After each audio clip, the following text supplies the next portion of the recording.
de que acontece. Nós estamos tendo mais clareza sobre o que se passa com nós mesmos.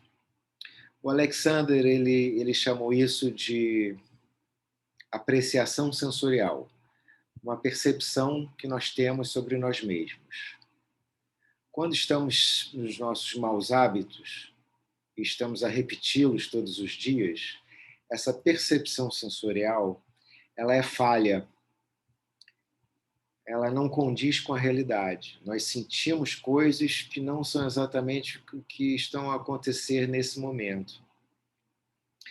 Por isso que nós nos confundimos. Por isso que é muito comum, quando nós nos vemos num espelho ou numa imagem, numa gravação, nós nos assustamos um pouco. Nós tendemos a pensar, nossa, eu não sabia que eu ficava desse jeito. Eu não sabia que eu tinha essa postura. Eu não sabia que eu me movimentava de determinada maneira.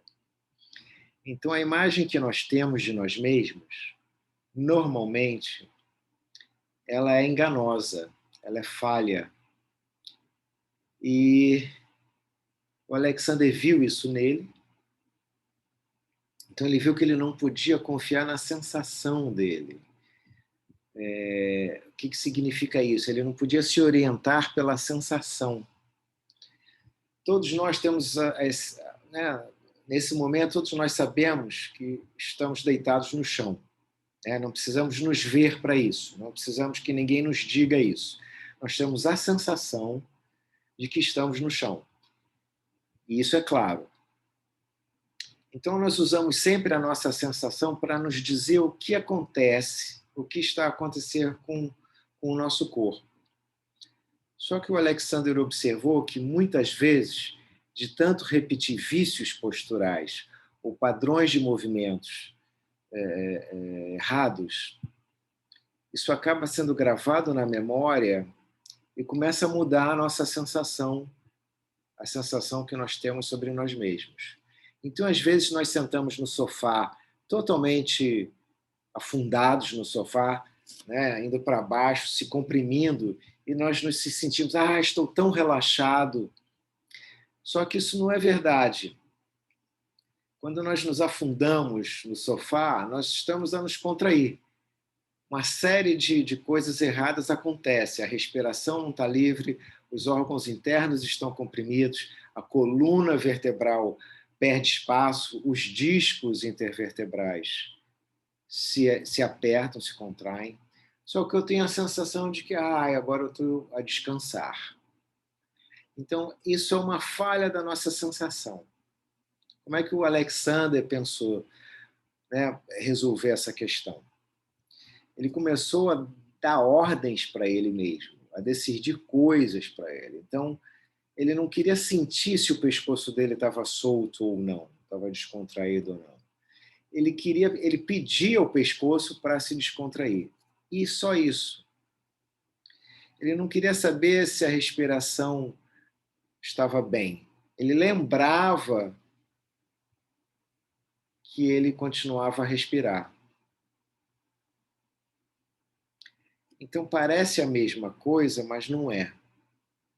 Quando eu dou uma ordem para o meu corpo, quando eu dou uma direção para o meu corpo, isso tem um reflexo na musculatura.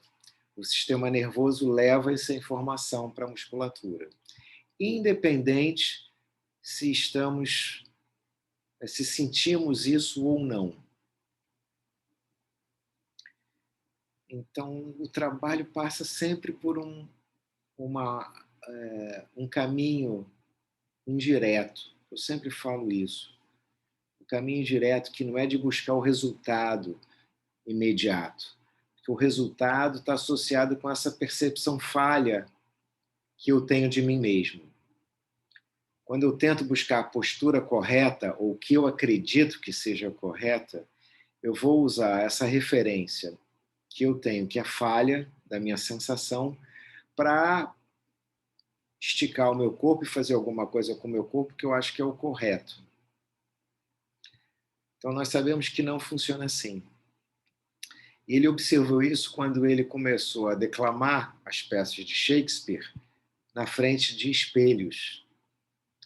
Ele já sabia o que ele fazia com o corpo dele, ele já sabia o que ele não queria. Né? Ele tinha noção de que ele se usava mal, que ele fazia certos vícios posturais e de movimento quando ele declamava Shakespeare. Então ele foi experimentar isso na frente dos espelhos, sabendo já o que ele não queria mais fazer. E a surpresa dele foi quando ele olhou para os espelhos e viu que ele estava repetindo exatamente todos os padrões viciados que ele já tinha reparado e que ele não queria mais repetir. Então, eu volto a dizer sempre que não é sobre ter boas intenções. Você pode ter boas intenções, mas você tem uma memória já viciada de como o seu corpo tem que funcionar, como o seu corpo tem que se posicionar. Então, nós mexemos nessa memória